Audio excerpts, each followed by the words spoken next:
Chapter 1: The Unseen Touch. The hotel lobby exudes an air of opulence, with its gleaming marble floors and crystal chandeliers. The receptionist's smile is welcoming as she hands over the key cards, but an undercurrent of unease ripples through me. Family holidays are supposed to be relaxing, but something about this place feels off. Room 514 for you two, and room 516 for your parents, the receptionist chirps, her voice overly bright. My sister Leah and I exchange a glance. It's late, and the only thing we want is to sink into bed and forget the long drive here. As we step into our room, a chill brushes my skin. Leah flicks on the lights, revealing a spacious room with two neatly made beds. The decor is tasteful, but the silence is unsettling. Not bad, Leah says, tossing her bag onto the nearest bed. I'm exhausted.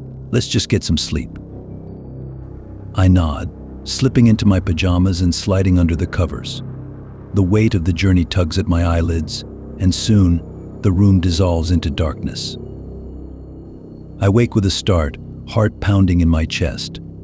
The room is pitch black, the silence oppressive. Something is wrong. My feet feel cold, and there's a slow, deliberate pressure, as if someone is twisting my toes. Panic floods my veins. I yank off my eye mask and pull out my earplugs, straining to see in the darkness. Leah, I whisper, my voice trembling. Did you touch my feet? A soft snore is the only response. It must have been a dream, I tell myself, but the sensation lingers, too real to dismiss. I glance at the clock, 2:14 a.m. It's still night. I try to settle back into sleep, but the uneasy feeling persists. Minutes later, I'm jolted awake again, this time by the sound of muffled sobbing. Leah, I call out, louder this time. I can just make out her silhouette, huddled under the covers. I'm scared, she whispers, her voice choked with tears. I felt something touch my feet too. My stomach twists. What do you mean? When? Just before you woke me up, she says, her voice trembling. Something grabbed my feet. I thought I was dreaming, but then you said you felt it too. A cold sweat breaks out on my forehead. This isn't right. I fumble for the lamp, but the light does little to dispel the darkness creeping into my mind. We need to check the room, Leah says, her voice steely despite the fear. Stay here. I watch as she moves around the room, checking the cupboards, the bathroom, even the high vents. Her movements are quick, methodical, but there's a palpable tension in the air. Nothing, she finally says, collapsing onto her bed. There's no one here. We stay awake, the hours dragging by. Every creak, every whisper of wind outside the window feels like a threat. Finally, dawn breaks, and we hurry to our parents' room. Are you sure? Dad asks, frowning deeply. Both of you felt it. Yes, Leah and I say in unison. Our mother looks worried but tries to soothe us with practical reassurances. It was probably just a dream, she says gently.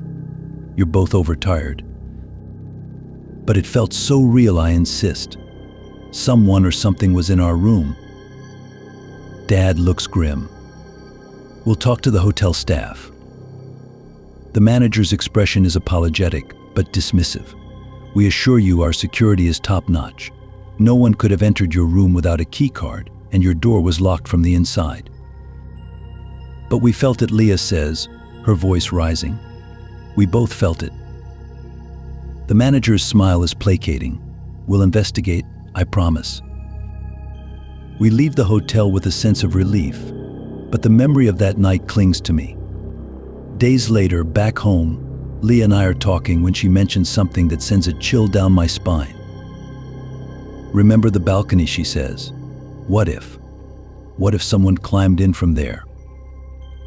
The thought is terrifying, and as I lie in bed that night, I can't shake the feeling that something or someone followed us home. A week later, Leah calls me, her voice barely a whisper. I felt it again, she says. Last night at home, something touched my feet. I feel a cold hand of fear gripping my heart. This is far from over. Chapter 2: The haunting continues. The days following our return from the hotel pass in a haze of anxiety. Leah and I are jumpy, every creak and shadow in our house setting us on edge. Our parents, trying to be supportive, have started to worry about our mental health. Maybe you too should talk to someone, Mom suggests gently over breakfast. Her eyes are full of concern as she places a hand on my shoulder. It might help. We don't need therapy, Mom, I protest, though I can see the toll this is taking on Leah. She's barely touched her food, dark circles under her eyes a testament to sleepless nights. Talking might help, Dad adds, his brow furrowed. You both went through something strange. It could be good to process it. Leah and I exchange a glance.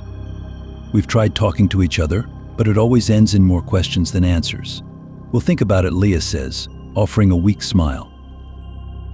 That evening I have plans to meet up with some friends. Maybe a night out will help shake off the lingering unease. I arrive at Mark's place around 7. His house is bustling with life, a stark contrast to the oppressive quiet of my own home. Hey, you made it, Mark greets me with a bear hug. We missed you at the last hangout. Yeah, things have been weird, I admit, trying to sound casual. I introduce Leah, who decided to tag along, hoping some social interaction might distract her. We settle into the living room, where a group of our friends are already gathered.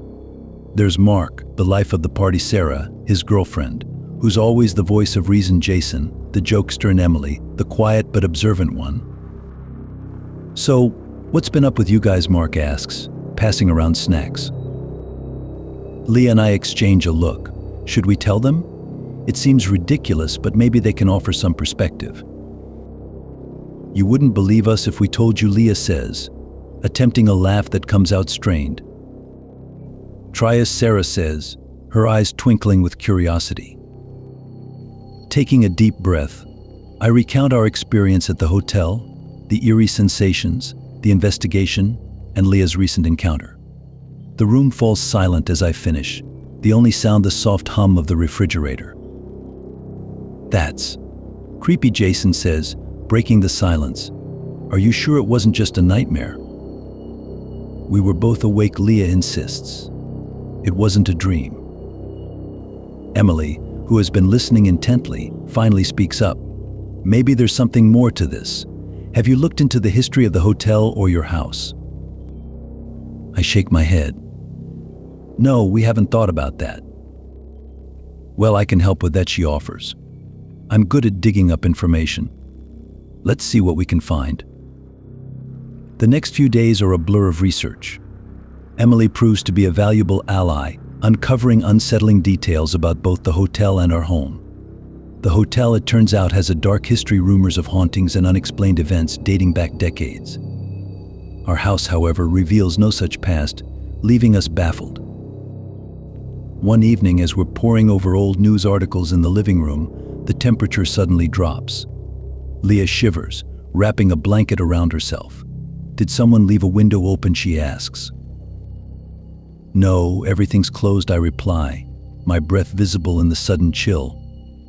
Mark, who joined us for the research session, looks around uneasily. This is like a scene from a horror movie, he mutters. The lights flicker, plunging us into brief darkness. When they come back on, we all jump as we see a shadow move across the wall. Did anyone else see that, Sarah asks, her voice shaking.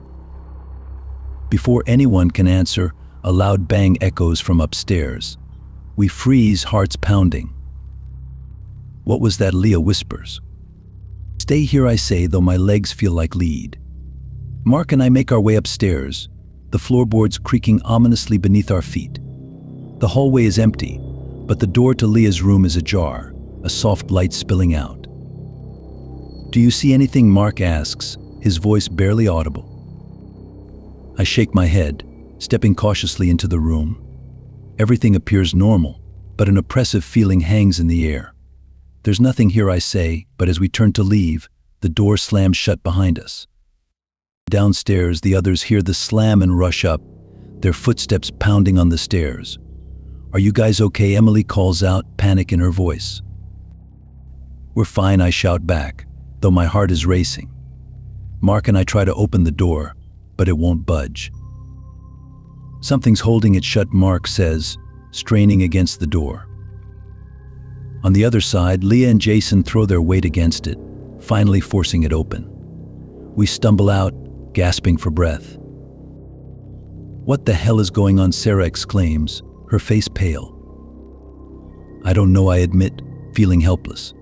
"But it's getting worse." Emily, ever the practical one, suggests we need to find out more about what's happening. There has to be a reason for all this. Agreed, Leah says, her determination stealing her features. We can't just wait for it to get worse. The following day, we gather at the local library, combing through records and old newspapers. Emily finds a reference to a family who lived in our house decades ago, a family that vanished without a trace. The only clue left behind was a diary, now archived in the library's collection. We managed to get access to the diary, its pages yellowed with age. As we read through it, a chilling story unfolds. The family had experienced similar disturbances: cold spots, flickering lights, and unseen touches. "It's like history is repeating itself," I say, my voice hushed. "Do you think it's the same entity?" Leah asks, her face pale. Emily nods. "It sounds like it. We need to find out how they dealt with it." The final entries in the diary are desperate, the handwriting shaky. The last entry reads, "We can't take it anymore. We're leaving tonight. God help whoever stays in this house." That night back at home, the air is thick with anticipation. Leah and I have a plan. We've decided to confront whatever is haunting us, hoping to put an end to it once and for all. Armed with the knowledge from the diary, we feel a sliver of hope, though fear gnaws at our resolve. As midnight approaches, we gather in the living room, the lights dimmed. Mark, Sarah, Jason, and Emily are with us, their presence a comfort. "Are you sure about this?" Sarah asks, her concern evident. "We have to try," Leah replies, her voice steady. "We can't live like this." We form a circle, holding hands, and I begin to read from the diary, reciting the words of protection the previous family had written. The room grows colder with each word, a sinister presence pressing in on us. Suddenly, the lights go out, plunging us into darkness. A low growl echoes through the room, and we tighten our grip on each other. "Stay strong," I whisper, my voice trembling. The growl grows louder, more menacing, and we feel a force pushing against us, trying to break our circle. We hold on, refusing to let go, until finally, with a deafening roar, the presence seems to retreat. The lights flicker back on, and we collapse, exhausted but victorious. "Did it work?" Leah asks, her voice barely a whisper. "I think so," I reply, feeling a sense of relief wash over me. But deep down, I know this isn't the end. The battle may be won, but the war is far from over. Chapter 3: The Unraveling. The morning sun casts a deceptive calm over the house, its golden rays doing little to dispel the lingering chill from the previous night's ordeal. Leah and I move through our day in a daze, the events replaying in our minds like a broken record. We gather our friends again, determined to get to the bottom of this haunting. "Okay, we need a plan," I say, spreading out our research materials on the dining table. We've managed to push it back, but we need to find a permanent solution. "Agreed," Emily says, looking around the room. "I found more information about the family that lived here before. There are records of other similar hauntings in the area. We might be dealing with something bigger than just this house." Jason leans back in his chair, his usual jovial demeanor replaced by a serious expression. "So what are we dealing with? A ghost? A demon?" "Whatever it is, it's powerful," Leah says, shivering despite the warmth of the day. "And it's getting stronger." That evening, we decide to visit the library again. Emily has found references to a local historian who specializes in paranormal events. We hope he might have some answers. The library is eerily quiet as we walk through the doors, The historian, Mr. Thompson, is waiting for us in a back room filled with old books and dusty tomes. Thank you for seeing us, I say, shaking his hand. We need your help. Mr. Thompson nods, his eyes sharp and curious. I've read about your situation. It's not uncommon in this area. Tell me everything. We recount our experiences from the hotel to the recent confrontation in our living room. Mr. Thompson listens intently, occasionally jotting down notes. It sounds like you're dealing with a residual haunting, he finally says. These entities are usually tied to a traumatic event or strong emotion. They can be very difficult to remove. Is there anything we can do? Leah asks, her voice tinged with desperation. There are a few options, Mr. Thompson replies. You can try another cleansing ritual, but it might not be enough. Sometimes the only solution is to confront the source directly. Back at home, we gather in the living room, a sense of grim determination settling over us. We need to find the source, I say, looking around at my friends. Something in this house is anchoring the entity here.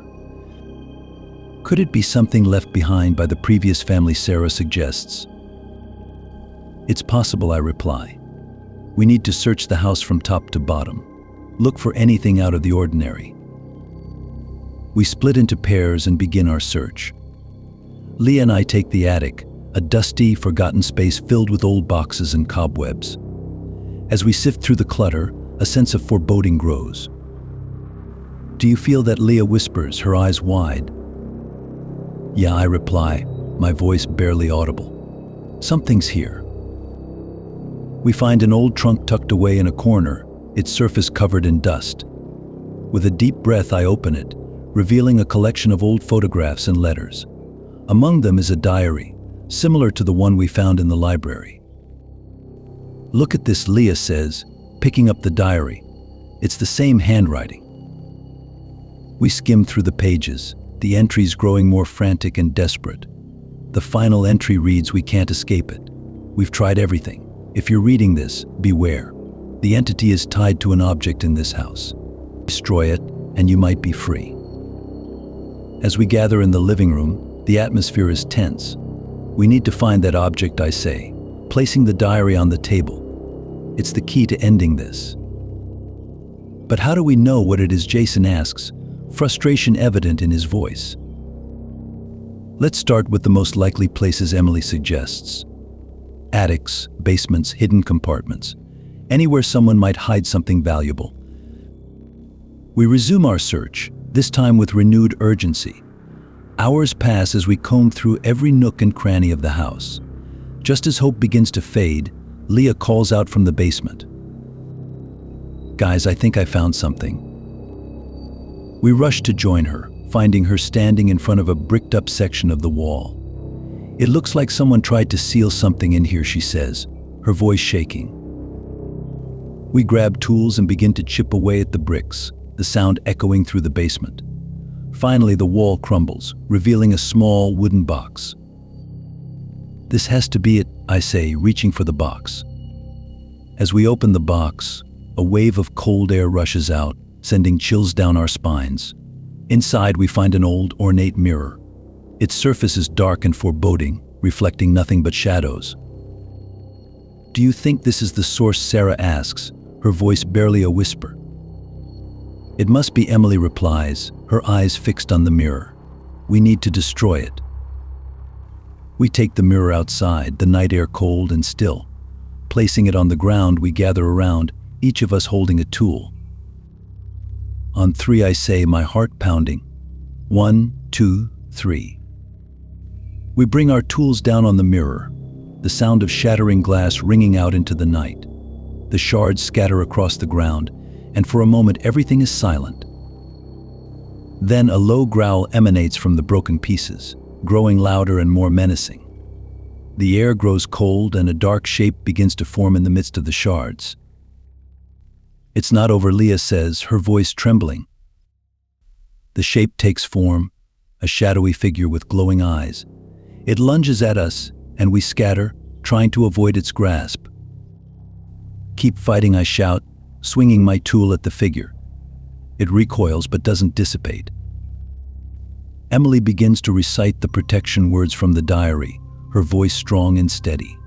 The figure wavers, its form flickering. Join in, she yells, and we all start chanting, our voices rising in unison. The figure howls, a sound of pure rage and pain, and begins to dissolve into the air. As the last of the shadow fades, the air grows warmer, and a sense of calm descends over us. We stand there, panting and exhausted, but victorious.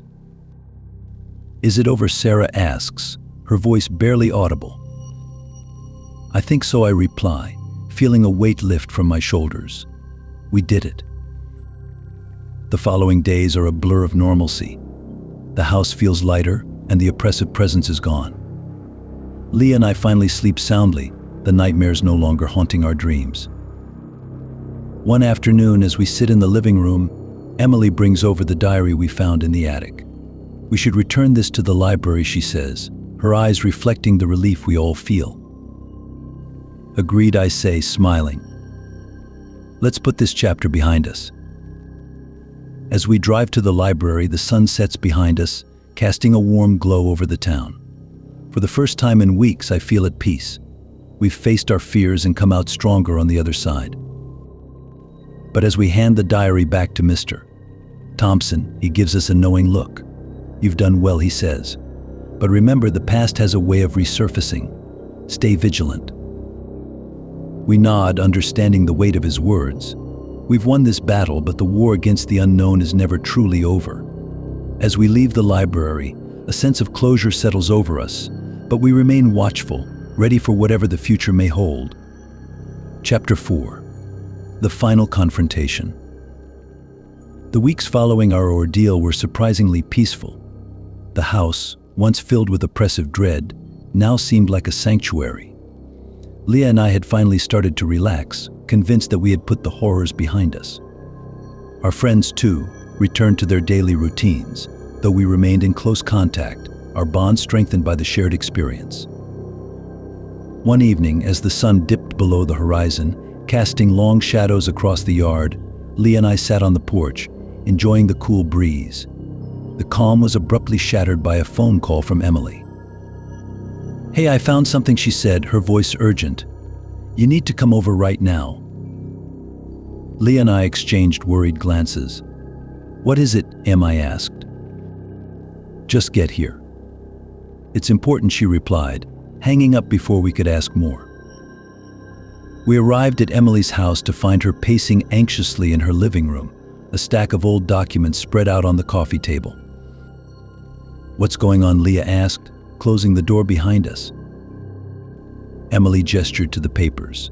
"I've been doing more research on the history of your house and the surrounding area. I found something that might explain everything."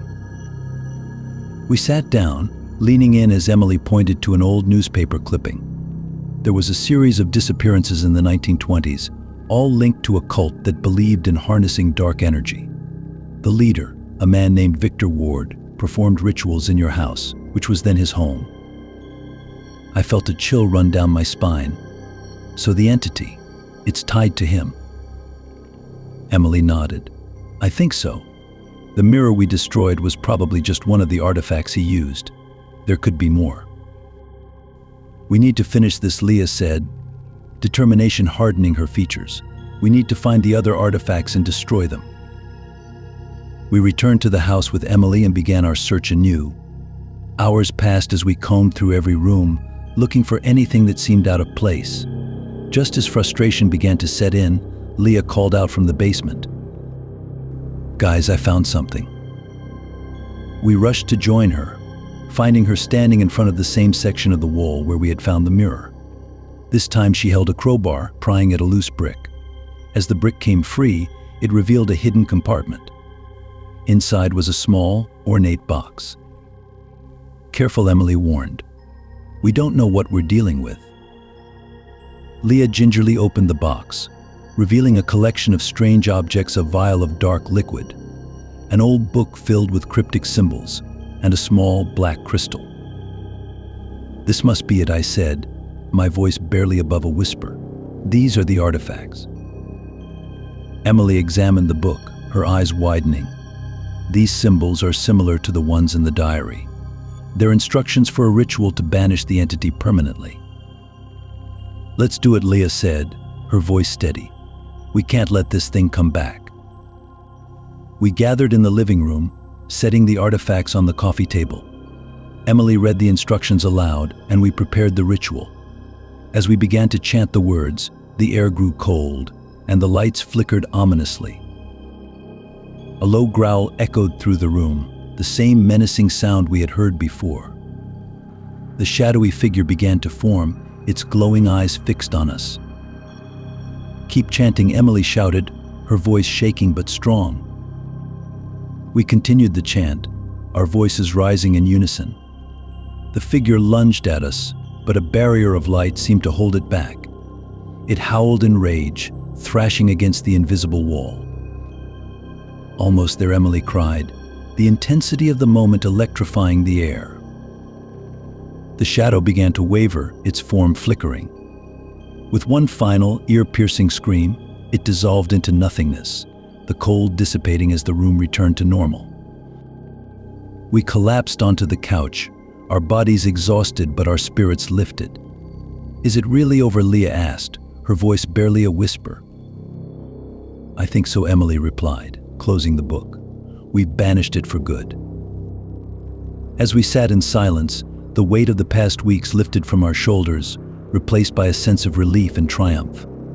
But just as we began to relax, a strange, uneasy feeling settled over me. Something wasn't right. "Did anyone else feel that?" I asked, looking around. Before anyone could answer, the room grew cold again, and the lights flickered. A familiar growl echoed through the house, but this time it was different, stronger, more menacing. The figure reappeared, its form more solid, more defined.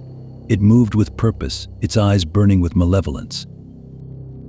"This can't be happening," Leah whispered, backing away. Emily frantically flipped through the book. "This doesn't make sense. We did everything right." The figure advanced, and we stumbled back, panic setting in. Just as it seemed ready to strike, a bright light filled the room, and a figure stepped forward from the shadows. It was Mr. Thompson, the historian. "I've been keeping an eye on you," he said, his voice calm and authoritative. "I had a feeling this might happen." "What do we do?" I asked, desperation creeping into my voice. "The ritual we performed was only a temporary solution, Mr. Thompson explained. "The true source of its power lies deeper, in a place you haven't looked." "Where?" Leah asked, her eyes wide with fear. "Mr. Thompson pointed to the floor, below the house. "There's a hidden chamber where the cult performed their darkest rituals. That's where we need to go." We followed Mr. Thompson as he led us to a hidden trapdoor in the basement. It opened to reveal a narrow staircase descending into darkness. We hesitated, but Mr. Thompson's calm demeanor gave us the courage to proceed. The chamber below was cold and damp, the walls lined with strange symbols and artifacts. In the center stood an altar, surrounded by candles that flickered ominously. "This is it, Mr. Thompson said, his voice echoing in the confined space. "This is where we need to perform the final ritual." We gathered around the altar, Mr. Thompson guiding us through the steps. As we began to chant, the air grew thick with tension, and the candles flickered wildly. The shadowy figure appeared again, more powerful than before. It lunged at us, but Mr. Thompson raised his hand, a barrier of light forming between us and the entity. "Keep chanting," he commanded, his voice steady. We continued the ritual, our voices blending with Mr. Thompson's. The figure howled in rage, thrashing against the barrier. Slowly it began to waver, its form flickering. With a final ear-piercing scream, the entity exploded into a burst of light, the chamber shaking with the force. The light faded, and the room grew still, the oppressive presence lifting. "It's over, Mr. Thompson said, his voice filled with relief. "We've done it."